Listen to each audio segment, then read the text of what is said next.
ಅಲ್ಲ, ಮಂತ್ರಾಕ್ಷತೆ ವಿಷಯ ಬಗ್ಗೆ ನಿನ್ನೆನೇ ಹೇಳಿದೆ ನಾನು. ಮಂತ್ರಾಕ್ಷತೆ ನಾವು ಕೊಡ್ತಾ ಇದ್ದೇವೆ ಮತ್ತು ಇದರ ಕಾಂಟ್ರವರ್ಸಿ ಕ್ರಿಯೇಟ್ ಮಾಡಬೇಕು ಅಂಥೇಳಿ ಅವರು ಪ್ರಯತ್ನ ಮಾಡ್ತಾ ಇದ್ದಾರೆ. ನಮಗೆ ರಾಮ ಮಂದಿರದ ಉದ್ಘಾಟನೆ ಅತ್ಯಂತ ಸುಸೂತ್ರವಾಗಿ ಸುಸಂಪನ್ನವಾಗಿ ಆಗಬೇಕು. ಎಲ್ಲ ಭಕ್ತರು ಇದರಲ್ಲಿ ಇನ್ವಾಲ್ವ್ ಆಗಬೇಕು. ಇದು ಭಕ್ತಿ, ಉತ್ಸಾಹ, ಶ್ರದ್ಧೆಯಿಂದ ನಡೆಯುವಂಥ ಕಾರ್ಯಕ್ರಮ. ಆದರೆ ನಮ್ಮ ಅಕ್ಕಿ ತೊಗೊಂಡು ನಿಮ್ಮ ಅಕ್ಕಿಯಿಂದ ನೀವು ಕೊಟ್ಟಿರಲಿಲ್ಲಪ್ಪ, ಸುಳ್ಳು ಹೇಳೋರಿಗೆ ನಾಚಿಕೆ ಮಾನ ಮರ್ಯಾದೆ ಇರೋದಿಲ್ಲ. ಇನ್ನು ಬೇಕಾದ ಹೇಳ್ತಾರೆ, ನಮ್ಮ ಅಕ್ಕಿ ತೊಗೊಂಡು ಕೊಡ್ರಿ, ನಿಮ್ಮ ಅಕ್ಕಿ ಒಂದು ಕಾಳು ಅಕ್ಕಿ ಕೊಟ್ಟಿಲ್ಲ ನೀವು.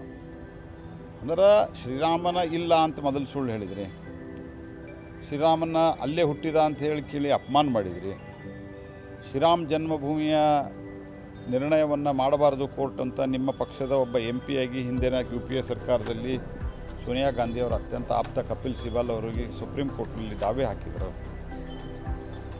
ಈಗ ಎಲ್ಲವೂ ಆದ ನಂತರ ಅದು ಕ್ರೆಡಿಟ್ ತೊಗೊಳ್ಳೋ ಸಂಬಂಧ ನಮ್ಮ ಅಕ್ಕಿ ಕೊಟ್ಟಾರ. ಇದೆಲ್ಲ ಏನು ಮಾಡ್ತಾ ಇದ್ದಾರೆ ಕಾಂಗ್ರೆಸ್ ಪಾರ್ಟಿಯವರು. ಜನರು ನಾವು ದಾರಿ ತಪ್ಪಿಸ್ಬೋದು ಅಂತ ಹೇಳ್ತಾರೆ. ಜನ ಭಾಳ ಚಾಣ್ಯರಿದ್ದಾರೆ, ಒಬ್ಬರಿಗೊಬ್ಬರು ಸುಳ್ಳು ಹೇಳೋದರಲ್ಲಿ ನಿಸ್ಸೀಮರಿದ್ದಾರೆ. ಸಿದ್ದರಾಮಯ್ಯ ಸರ್ಕಾರ ICS ಮಾದರಿ ಆ ಹೇಳಿಕೆ ಭಾಳ ಚರ್ಚೆ ಆಗಿದೆ.